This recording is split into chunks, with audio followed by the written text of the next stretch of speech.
Fala galera, tudo certinho? Na aula de hoje nós vamos falar sobre corrosão e degradação dos materiais metálicos, beleza? Então vamos trabalhar aí os conceitos envolvidos por trás da corrosão e degradação dos materiais, mais especificamente sobre os materiais metálicos, trabalhar um pouquinho algumas formas de corrosão, né, e nos aprofundar aí um pouquinho em relação a essas formas de corrosão e as consequências dessas corrosões, beleza? Bora lá então, vamos lá.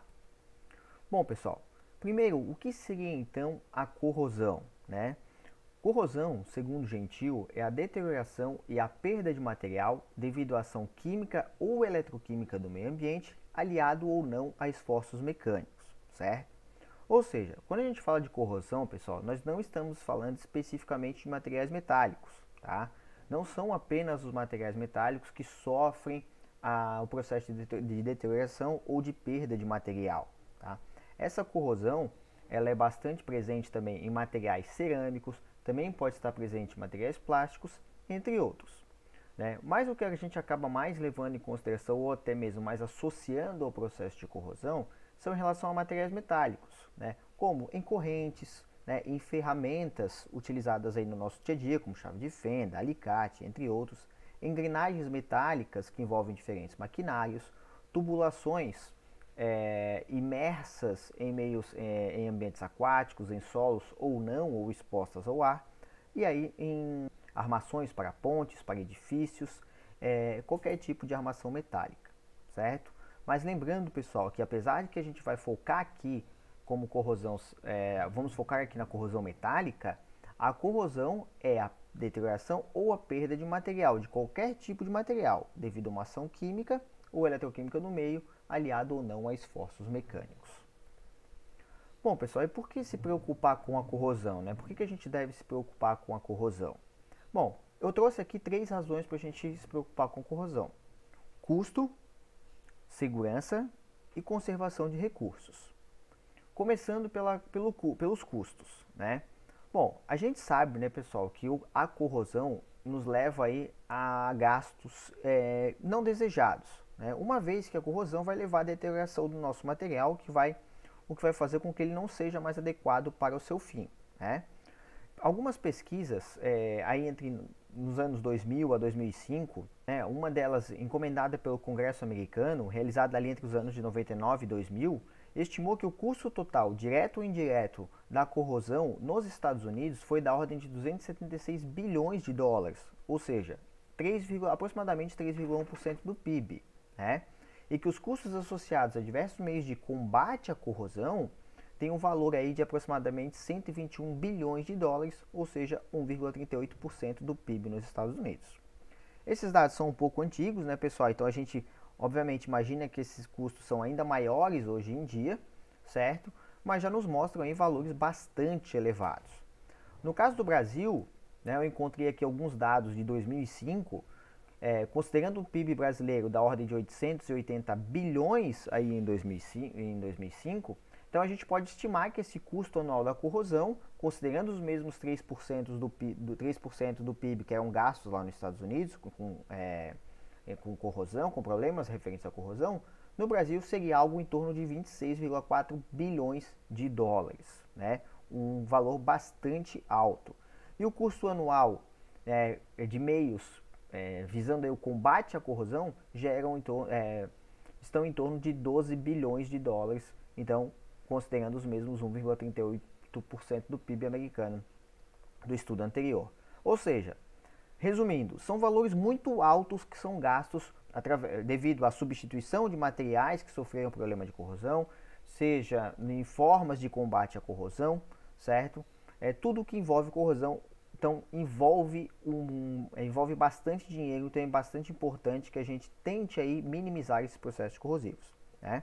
E também alguns estudos indicam que adotando-se práticas já conhecidas de combate à corrosão, a gente pode chegar a uma economia anual aí de 8 bilhões de dólares, ou seja, de 1% do PIB nacional, né?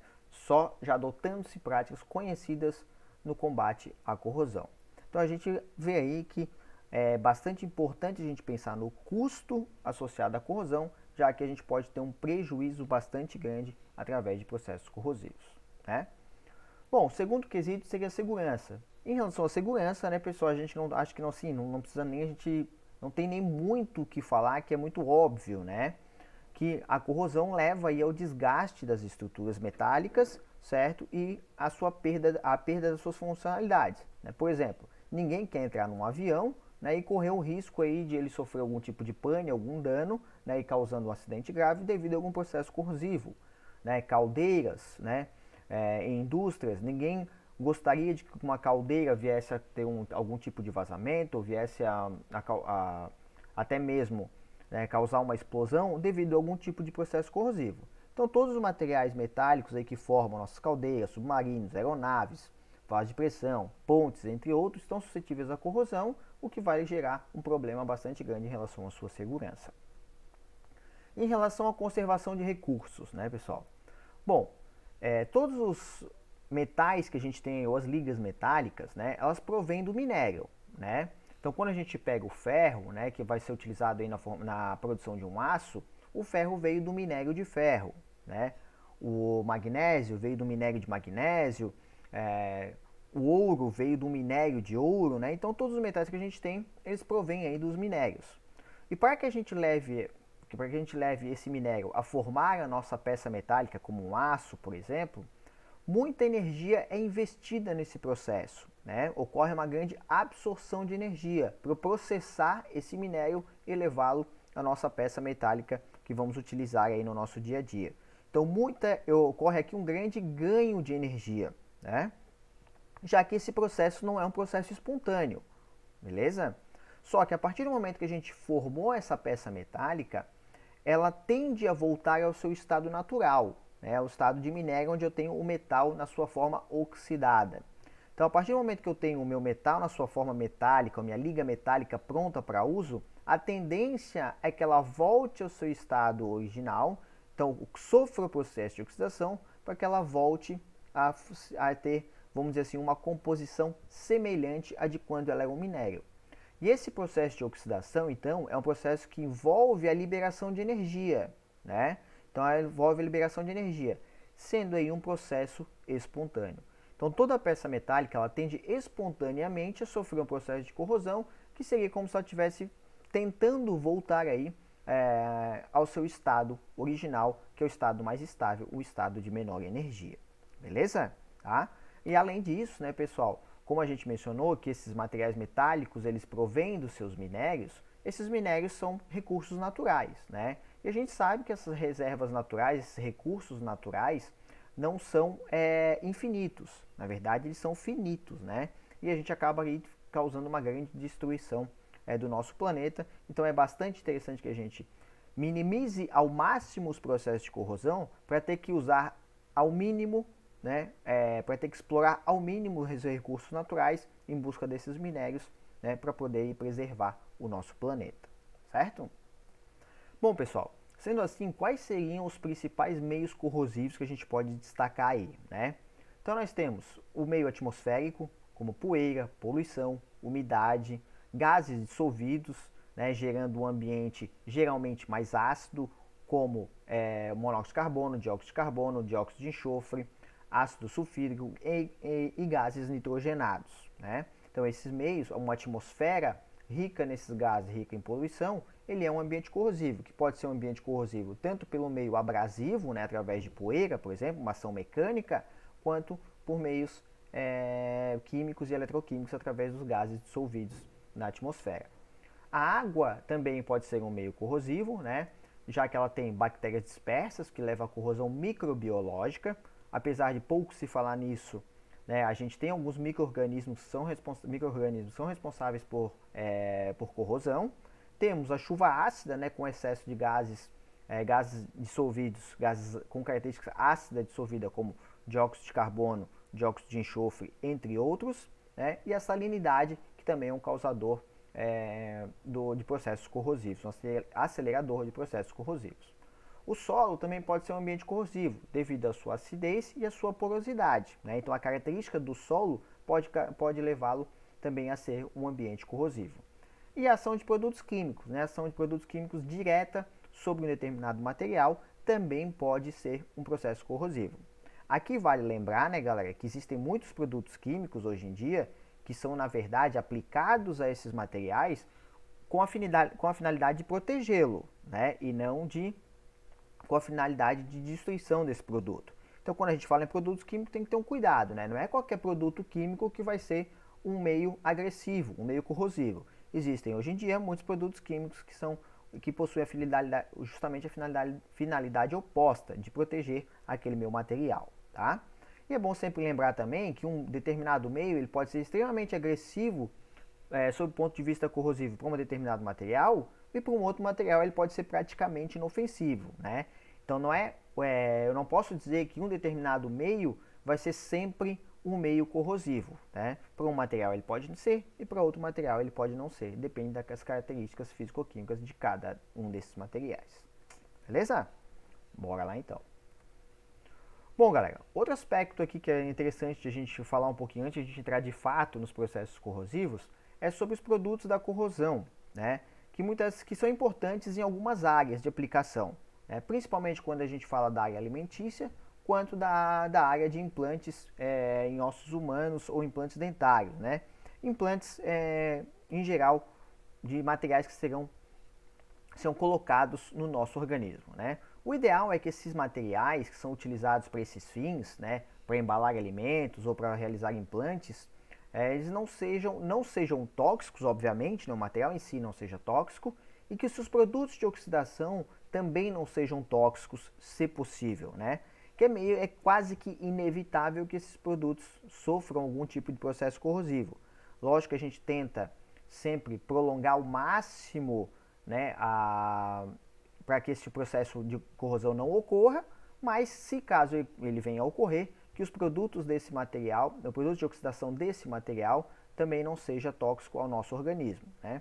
Isso é muito comum na indústria alimentícia, como eu mencionei, já que a gente utiliza para armazenar muitos alimentos latas, né? Latas ou materiais como de papelão, como no caso de leite, por exemplo, onde ele é revestido com uma película metálica. E para muitos desses casos é utilizado uma folha que a gente chama folha de Flandres, tá?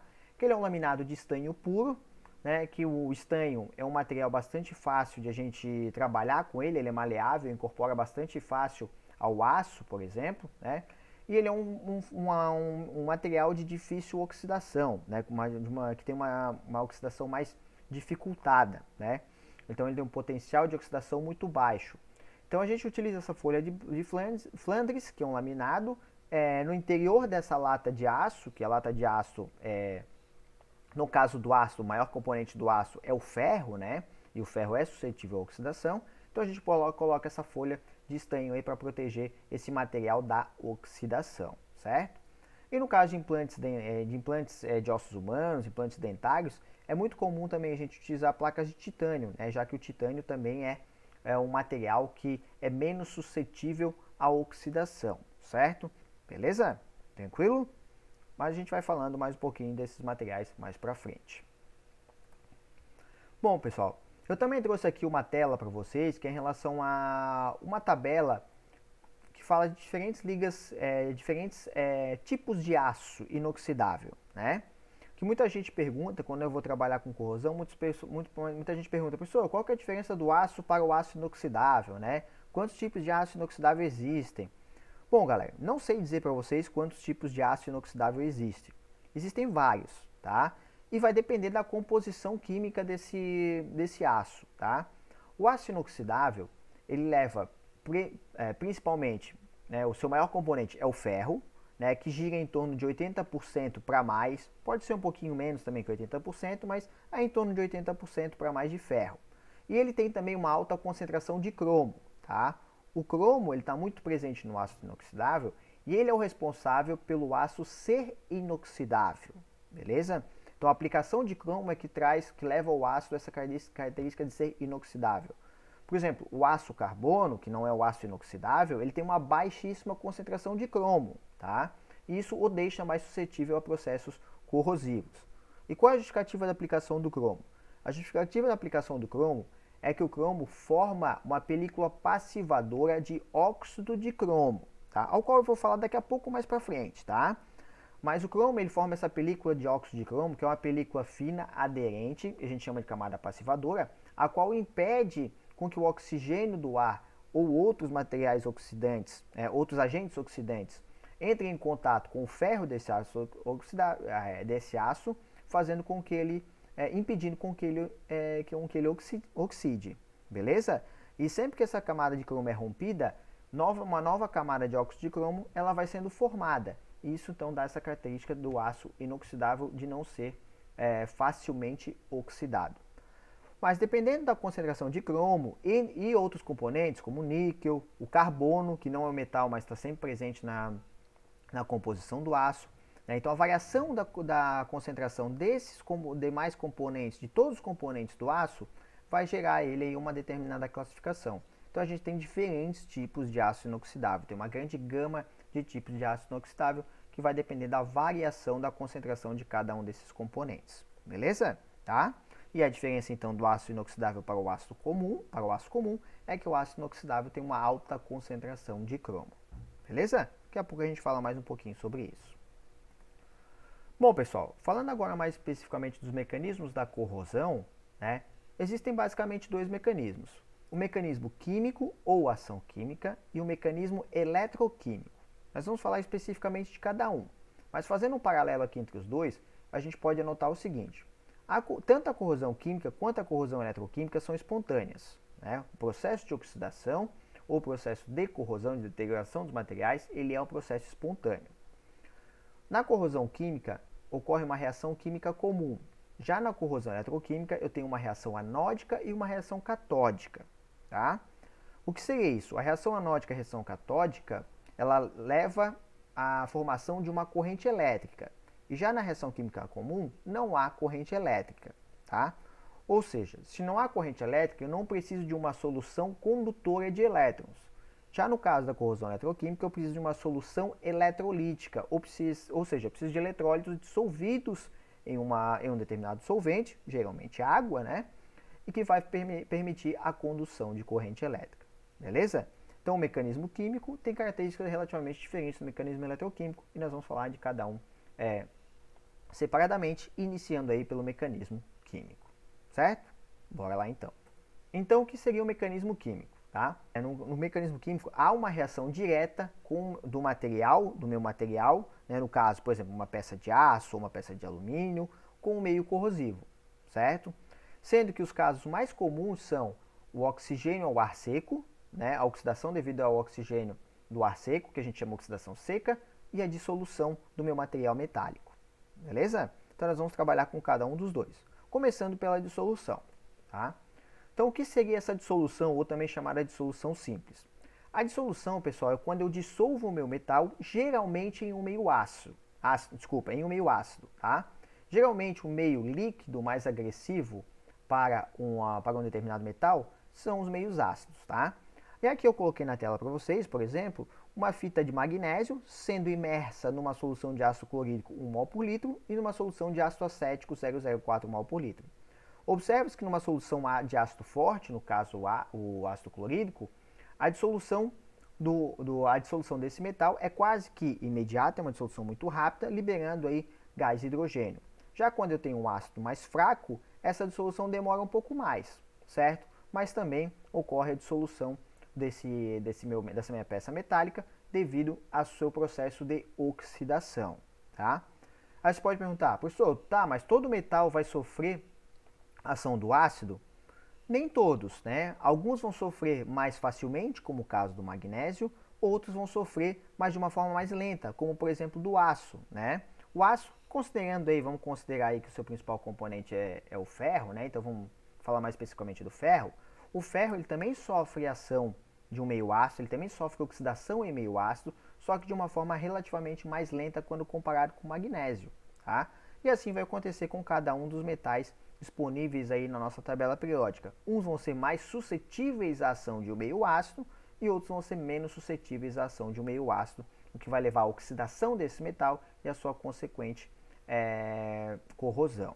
Beleza? Tá? Mas de forma geral, o meio ácido é sim um meio corrosivo para os materiais metálicos e a ação é através de um mecanismo químico. A ação direta desse meio ácido no material metálico, certo?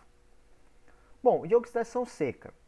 Bom, galera, a oxidação seca, tá, é a oxidação ao ar seco e não constitui uma corrosão eletroquímica porque não há um eletrólito, ou seja, não tem uma solução eletrolítica, uma solução aquosa que permite o movimento de íons. Tá? O que seria uma solução eletrolítica? Resumidamente, pessoal, é uma solução que possui íons dissolvidos, como a água do mar. Tá? E a gente vai falar isso mais para frente no mecanismo eletroquímico. Então, a oxidação a seco, ela é uma oxidação que, na verdade, se a gente considerar espontaneamente, no nosso ambiente, né, normal, considerando o ar atmosférico, ela é um tipo de oxidação que não ocorre porque o nosso ar é rico em umidade. Principalmente a gente falando aqui do litoral. Né? A gente tem muita umidade, então o que não possibilita a oxidação a seca. Lógico que a gente tem algumas localidades que possuem um ambiente bastante seco, que acaba facilitando um pouco a oxidação a seca. Mas de forma geral, a oxidação a seca ela é uma reação direta do metal com o oxigênio, formando o óxido daquele metal. E ela é muito utilizada, na verdade, na indústria, com a finalidade, pessoal, de formar uma camada passivadora. Tá? Então, geralmente, esse tipo de oxidação ele não é feito de forma natural. Tá? Não acontece de forma natural, porque de forma natural a gente tende a ter uma oxidação eletroquímica devido à umidade do ar. Tá? Falando especificamente a exposição de um metal ao ar atmosférico. Tá? Mas ela é bastante utilizada na indústria de forma de se formar em uma camada passivadora, tá? Que constitui uma barreira para que a oxidação não continue, uma barreira para a entrada de oxigênio. E é muito comum para compostos para materiais de alumínio e para materiais como o aço inox, tá? Que tem uma alta concentração de cromo, beleza? Então, como é que funciona essa camada passivadora? O que é essa camada passivadora? Então, a camada passivadora ou apassivadora, tá, pessoal, são sinônimos, é uma camada fina, aderente e que vai impedir aí a difusão de oxigênio, dificultando a oxidação daquele meu material, tá? Mas não são todos os materiais metálicos, não são todos os elementos metálicos que vão formar essa camada passivadora, já que ela tem que ser uma camada fina, aderente e impermeável, tá? Então, como eu mencionei, é muito comum no alumínio e no aço devido à presença do cromo, como eu comentei anteriormente. Então nessa tela eu consigo mostrar um pouquinho melhor para vocês. No caso do alumínio, pessoal, quando o alumínio entra em contato com o oxigênio, ele vai formar o óxido de alumínio. Tá? Esse óxido de alumínio, ou trióxido de alumínio, o trióxido de alumínio 3, né, ele forma uma camada fina, aderente e impermeável, que vai impedir que eu tenha uma maior difusão de oxigênio, levando à consequente oxidação da minha liga metálica que esteja aí protegida por essa camada de alumínio. Tá? E o mesmo acontece com o aço inox, né? Já que a gente tem uma película de cromo, que na verdade forma o óxido de cromo. Tá? Então o cromo em contato com o oxigênio, ele forma uma película de óxido de cromo, que pode ser representada nessa figura aqui, ó, representando uma camada de aço, e aqui a camada de cromo, que forma a película de óxido de cromo. Então essa é uma película que a gente chama de uma camada passivadora, uma camada fina, aderente, que vai impedir a difusão de mais oxigênio. E caso esse aço inox seja riscado, né, seja levemente penetrado, ao esse oxigênio entrar em contato com mais uma camada de cromo, ele vai formar uma nova película passivadora, mais uma nova camada passivadora de óxido de cromo, tá? Impedindo a deterioração da minha liga metálica, impedindo que o oxigênio entre em contato direto com o ferro do meu aço inox e impedindo então a sua oxidação. Beleza? Mas, professor, o aço inox nunca oxida? Não é que ele nunca oxida, ele pode vir a oxidar, né? Mas ele é um material muito mais resistente a processos oxidativos do que o aço comum, tá? E outro detalhe que eu quero chamar a atenção de vocês aqui, galera, é que a gente fala que o alumínio não oxida, né? É muito comum a gente falar, o alumínio não oxida. Mas, pessoal, isso não é verdade, tá? O alumínio, ele é um material que oxida muito mais facilmente que o ferro, por exemplo. Se a gente analisar essa série galvânica dos metais, onde eu tenho aqui o potencial de redução de vários metais, potencial de redução, tá? O que é esse potencial de redução, pessoal? É um potencial aqui em volts, tá? Que ele me indica a tendência de um metal ou a facilidade que o metal tem em sofrer o processo de redução. Quando eu comparo o ferro com o alumínio, por exemplo, eu vejo que o ferro tem um potencial de redução de menos 0,440 volts e o alumínio de menos 1,670 volts. Ou seja, o potencial de redução do ferro é maior que o potencial de redução do alumínio, né? Já que o alumínio é mais negativo aqui, certo? Consequentemente, o alumínio é o material mais fácil de ser oxidado em relação ao ferro. Por quê? Quanto menor o potencial de redução, maior é o seu potencial de oxidação, tá? Então, na verdade, o alumínio oxida e oxida com muita facilidade, pessoal. Só que a vantagem do alumínio é que ele, ao ser oxidado, ele forma essa película passivadora de óxido de alumínio, que acaba protegendo as camadas mais internas do nosso alumínio ou da nossa liga que contém aí alumínio, tá?